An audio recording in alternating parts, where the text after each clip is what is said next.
Bismillahirrahmanirrahim. Assalamualaikum warahmatullahi wabarakatuh. Waalaikumsalam. Waalaikumsalam warahmatullahi wabarakatuh.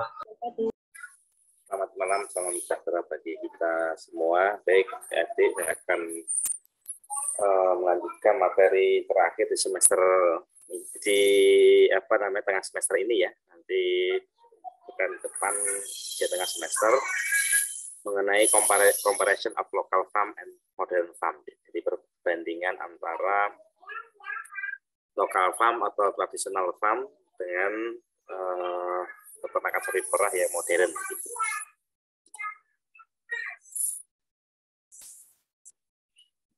Untuk memulai diskusi ini kita akan mendiskusikan terkait dengan hal yang mendasar terkait perbedaan antara tadi local farm dan modern farm, punya pemahaman teknis dan evaluasinya.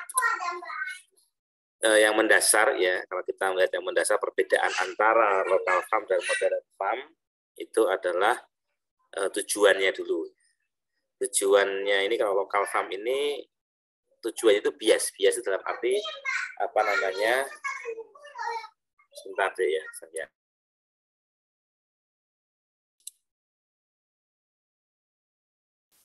Nah, tujuannya ya, yang local farm ini karena perseorangan ya. Jadi biasanya kalau perseorangan ini kan untuk sampingan ya.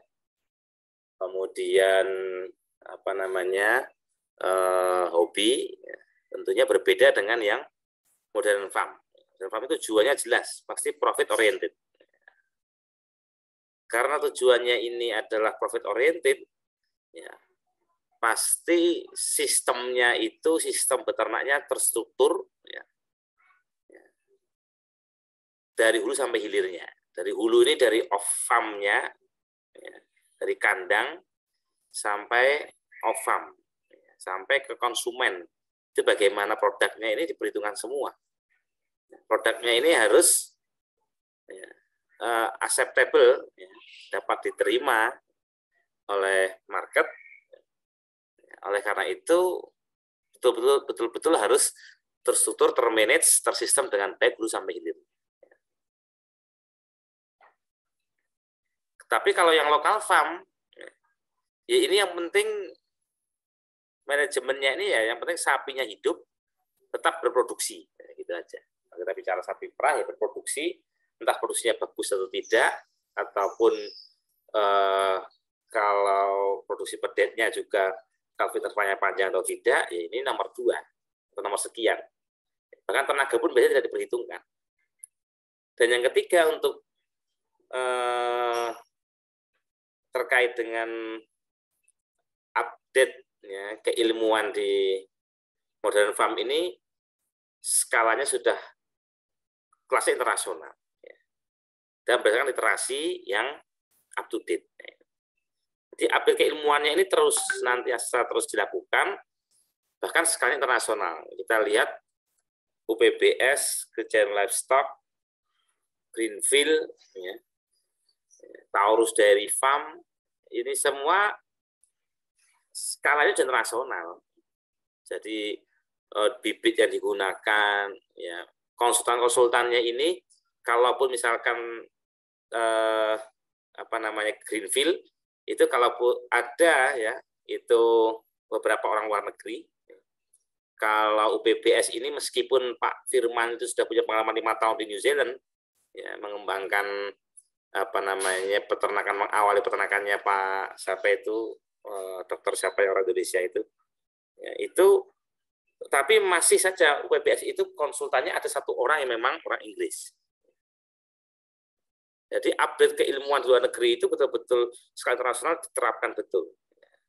Kemudian kayak Taurus Dairy Farm, itu sekarang yang megang Pak Nugroho. Pak Nugroho dulu di Taurus Dairy Farm, lama, ya. Kemudian di Greenfield, disekolahkan ke Amerika, ke beberapa negara yang memang maju, dikursuskan, ya bukan sekolahkan, dikursuskan.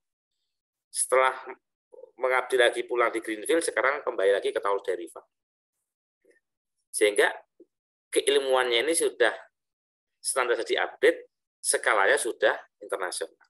Sedangkan yang lokal farm, akses keilmuannya akan sangat terbatas. Kemudian tadi ya keilmuan di sini ya, yang terbatas adalah terkait dengan ya, tentunya bibit juga ya, kemudian manajemen pakannya, manajemen kesehatannya, manajemen pemeliharaan secara keseluruhan. Sedangkan untuk yang modern farm, ya, ini senantiasa diupdate, ya, keilmuan itu berdasarkan apa mengupdate-nya? Berdasarkan catatan, ya, catatan hasil data ini harus berbunyi kalau kita bicara di institusi atau di perusahaan. Ya. Bekerja data ini jangan hanya sekedar hiasan atau ditulis ya, sekedar untuk pelengkap, tapi betul-betul direkod dan dievaluasi. Capaiannya harapannya ke depan pasti lebih baik.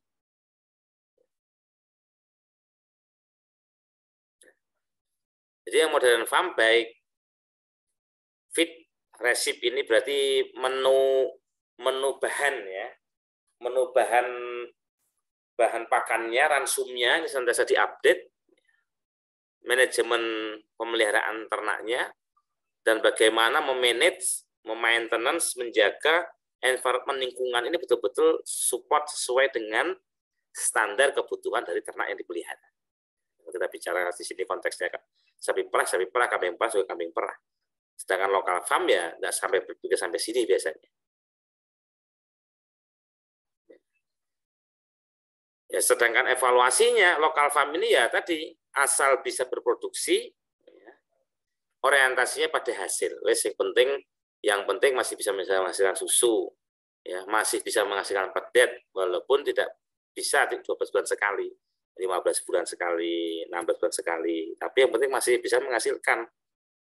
Orientasinya hasil saja, yang penting masih untung lah, meskipun nggak banyak, ini masih untung. Saya punya teman punya peternakan sapi perah dan sapi potongnya, yang sapi perahnya yang penting sudah 10 liter satu hari sudah cukup, dia masih untung. Nah itu tadi. Sedangkan kalau modern farm pasti berdasarkan standar operasional prosedur yang jelas, terrecord semua datanya. Jadi kalau ada berkesempatan ke perusahaan-perusahaan besar itu nanti punya data yang sangat lengkap. Ya. Kalau di WPS ada bis data. Nah, itu sudah sistem semuanya ada catatan di situ. Dari recordingnya ada, ya, evaluasi baru di follow up. Dievaluasi kemudian dilakukan tindak lanjutnya seperti apa. Orientasinya, ya, ini proses oriented. Jadi tidak akan pernah merasa puas, terus diupdate terus. Proses oriented, bukan result oriented.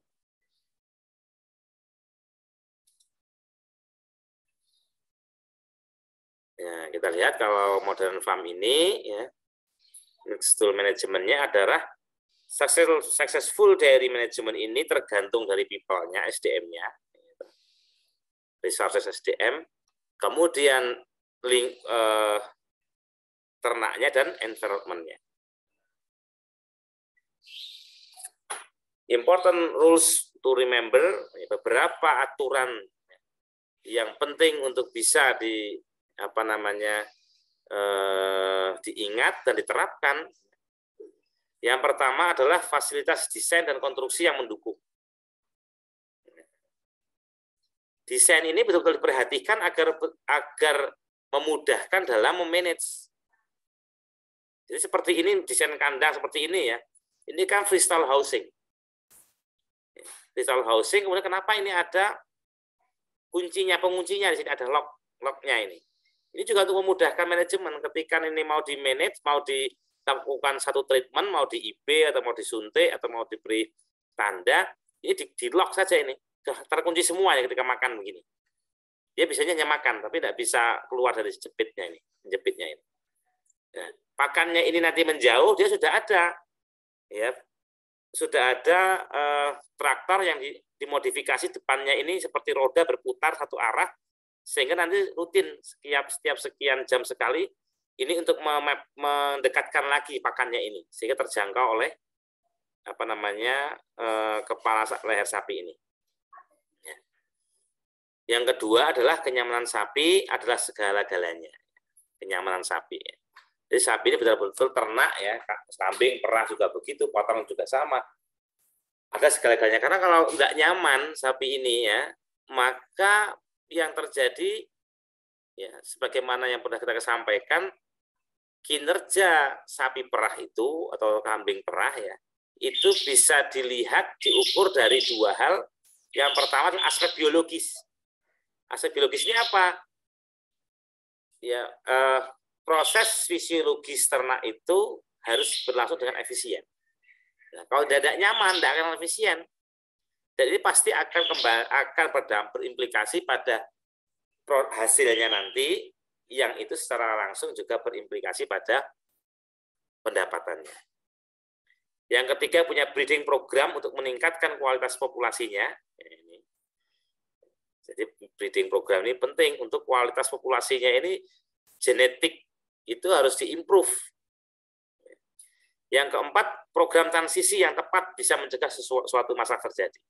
Program transisi ini ya, dari transisi dari dia laktasi trimester 1, trimester 2, trimester 2 ke trimester 3, saat dia dikeringkan, saat ternak itu misalkan sakit. Nah, ini transisi ini perlu tepat ya, dimanage dengan baik, karena kalau tidak dampaknya besar ya, dan multiplier efeknya juga besar. Jadi tidak hanya satu dampaknya, akan berimplikasi banyak nanti dalam transisi ini. Misalkan nanti di manajemen ternak kita akan bicara ketika ternak itu trimester 1, produksinya tinggi, ya, itu rentan terjadinya penyakit metabolis. Apa penyakit metabolis yang terjadi? Bisa milk fever, asidosis, hipokalsemia atau milk fever tadi, ketosis. Kemudian adalah yang kelima, kualitas susu yang baik mengindikasikan manajemen yang diterapkan itu baik. Kalau sudah bicara kualitas, ini sudah nggak usah dipertanyakan lagi kualitasnya. Karena kita bicara itu selalu yang pertama, kalau belum sampai kualitas, baru kuantitas. Tapi kalau sudah di modern farm, ya, di industri, itu sudah bicaranya kualitas. Karena kalau sudah bicara kualitas, produksi itu sudah selesai. Sudah tercapai maksudnya. Life cycle of cow, ya. Siklus dari ternak ini ada ya, siklus 24 jam, siklus 1 tahun, siklus 2 tahun. Siklus 24 jamnya bagaimana dia aktivitasnya ya, setiap harinya, baik makannya, lying atau resting istirahatnya, standing, walking, ya, dia beraktivitasnya, exercise-nya, minum, ini semua harus diperhatikan, karena kalau ya, bahkan di sini ya, the relationship ya, between daily milk yield per cow and time spent resting. Jadi hubungan antara ya, produksi susu dengan waktu istirahat. Di sini the cow will produce 1.7 liter more milk for each extra ya, hour of rest. Jadi 1 jam istirahat ini di sini ya, dari penelitian ini berimplikasi pada peningkatan produksi susu sampai 1,7 liter. Jadi istirahat ini juga penting.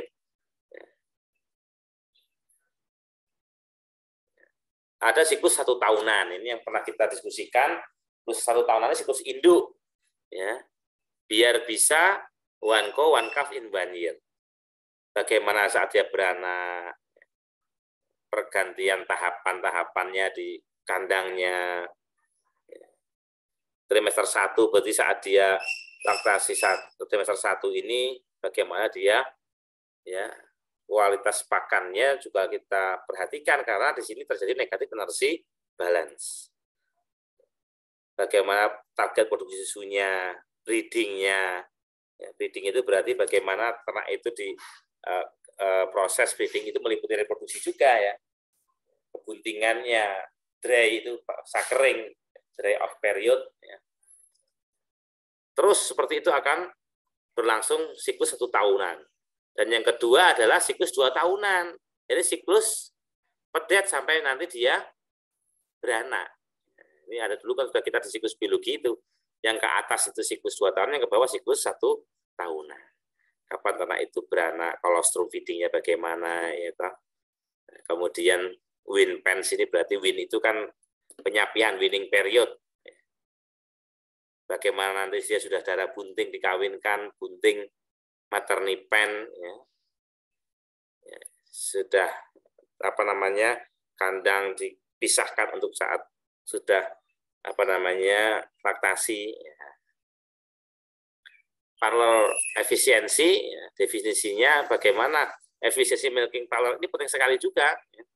Karena definisinya adalah memaksimalkan potensi parlor berdasarkan jumlah sapi yang bisa diperah di milking parlornya. Semakin banyak more cows per hour, more milk per hour. Jelas ya, semakin banyak ternak yang masuk per jamnya, otomatis susunya juga lebih banyak. Lebih banyaknya susu juga akan meningkatkan ya, revenue pendapatan per jamnya. Ya, pendapatan per jamnya yang lebih banyak, more revenue per day, week, month, and year. Sehingga proses pemerahan juga perlu diperhatikan, bagaimana pre-dipping. Jadi sebelum diperah ini ada juga pre-dipping, dibersihkan dulu, ya, bisa dicelupkan, dipping itu dicelup, ya. Spray semprot juga bisa. Biasanya menggunakan larutan iodin. Iodin povidone ini seperti betadine tapi produk yang lebih murah lah begitu. Whippingnya ya dengan tisu atau dengan handuk ya dilap, stripping berarti diperah, ya, atas klasternya diletakkan lagi untuk alat pemerahnya ini dilepas, digantungkan lagi, yang menggantung ini post dipping. Post dipping juga penting deh, karena menutup nyatit meatus lubang puting ini butuh waktu 30-40 menit. Nah, ini yang bisa mencegah selama 30 menit itu adalah apa? Pencelupan atau penyemprotan dari iodin tadi atau zat semacamnya. Maksudnya antiseptik. Sehingga mastitis atau radang pada kelenjar maming dan susu ini bisa dihindarkan karena merupakan salah satu penyakit yang merugikan bagi industri dairy farm. Ya, selama mastitis ini susu tidak bisa dikonsumsi karena diterapi dengan obat biasanya 1 pekan. Calculation of milk procedure, bagaimana definisinya berapa kali sapi diperah setiap stall di milking parlor setiap jamnya. Kira contohnya di sana. Oke, kemudian ini dari dokter hewan Gozi, nanti adik-adik ke BPS ada yang magang di sana akan ketemu beliau nih. Sebentar saya sampaikan sedikit untuk pembanding. Ini penyuluhan tahun 2008 ya. Ini kita contohkan bagaimana peningkatan kualitas penyuluhan saat itu ya. Tahun 2008 ini produksi susu kita masih rendah, kalv intervalnya bahkan sampai 20 bulan deh. Sekarang kan sudah 15 bulanan ya, 16 bulan. Jumlah saya perah kan pedet susu fesesnya. Ini kalau diolah ya, di Jatikwung saja kan menjual produknya kan 3 kilo 5.000, jadi 1.000 lebih. Kalau tonasenya banyak, per kilo 1.000. Sapi menghasilkan susu setelah sapi itu beranak. Perkawinan, kita kalau di lapangan bertanya dulu, survei dulu. Berapa rata-rata kalv intervalnya? Dulu tahun 2008 masih sampai ada 20 bulan.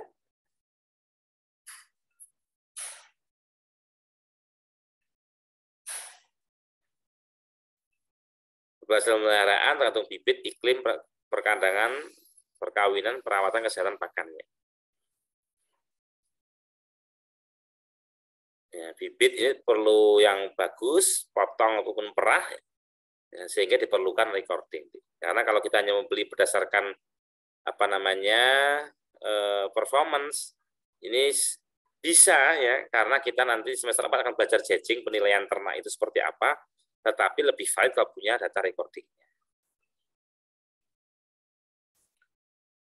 Umur yang produktif, kemudian kita bisa lihat sistem penanganan susu yang tidak baik. Nah ini kotor, ini pakai ember bekas cat yang dibersihkan hanya putingnya aja ini.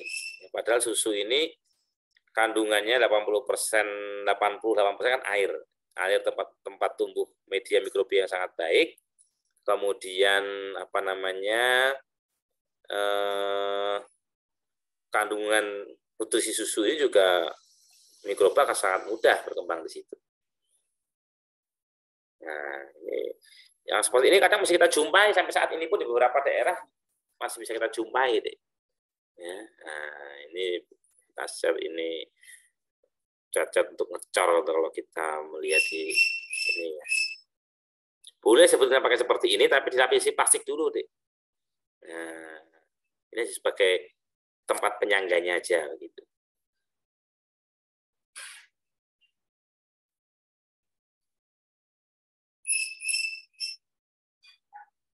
Nah, ini biasanya kan dekat dengan tumpukan feses begini, layoutnya ini tidak ada karpetnya, plasternya sudah pada rusak, ini mudah luka. Kalau luka, kotor, banyak lalatnya, itu nggak nyaman ternak.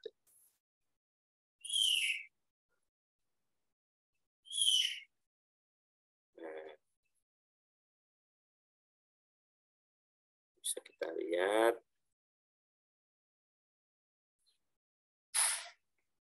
Di dapat UGM.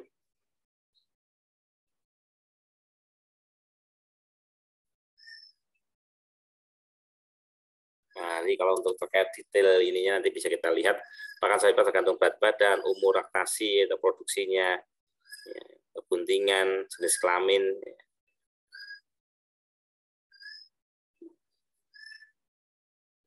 Ini tebon jagung, tapi sudah cukup agak tua ya. Ini bunganya sudah banyak yang bagus, yang periode susu yang masih jagungnya masih jagung muda itu deh. Rumput. Karena tidak berkualitas, ya. Sapi perah bisa aja kasih jerami, tapi tidak bagus ya. Tepuk pisang. Ini onggok ini rendah protein, memang murah ya onggok ini, tapi proteinnya yang rendah. Bagaimana supaya sapi beranak rutin setiap 13-14 sekali? Ini tahun 2008 ya penyuluhannya. Ya, kalau sekarang mungkin lebih ke 12-13 tahun bulan. Ya. Jadi pakan baik, berkualitas sesuai dengan kebutuhannya, akan mempengaruhi sistem reproduksi sapi. Kalau reproduksinya baik, ini juga produksinya juga akan baik. Ya. Pemilihan induk ya, kualitas susu, kandungan lemak, solid non-fat, laktosa, protein, vitamin, mineral. Sedangkan kebersihan ini juga sangat penting karena berkaitan dengan status mikrobiologinya, jumlah atau jenis mikrobia, bisa bakteri, jamur, atau untuk kandungan lemak ini dari serat hijauannya, ya ini bisa karena hijauan ini sebagai prekursor asam asetat C2, ini prekursor lemak susu. Sedangkan solid non-fat termasuk produksi susunya berdasarkan konsentratnya. Karena konsentrat itu banyak pati-patian mengandung C3 ya, untuk merubah dari pakan menjadi susu ini butuh energi yang tinggi dari glukosa. Glukosa itu C6H12O6. Jadi probionatnya C3. Kemudian kalau kita adik-adik coba belajar lagi metabolisme asam asetat dan asam propionat, efisiensinya itu jelas lebih efisien asam propionat.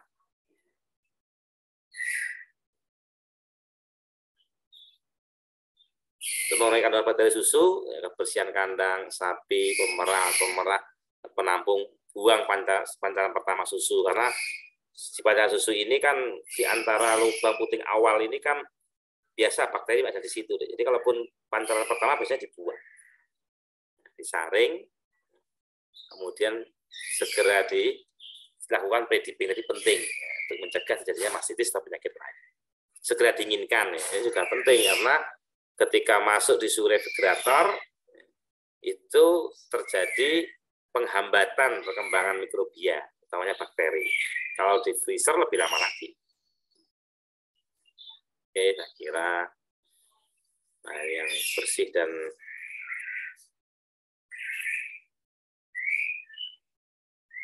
oke. Baik, adik-adik dari sini silahkan kalau ada yang mau ditanyakan kita diskusikan.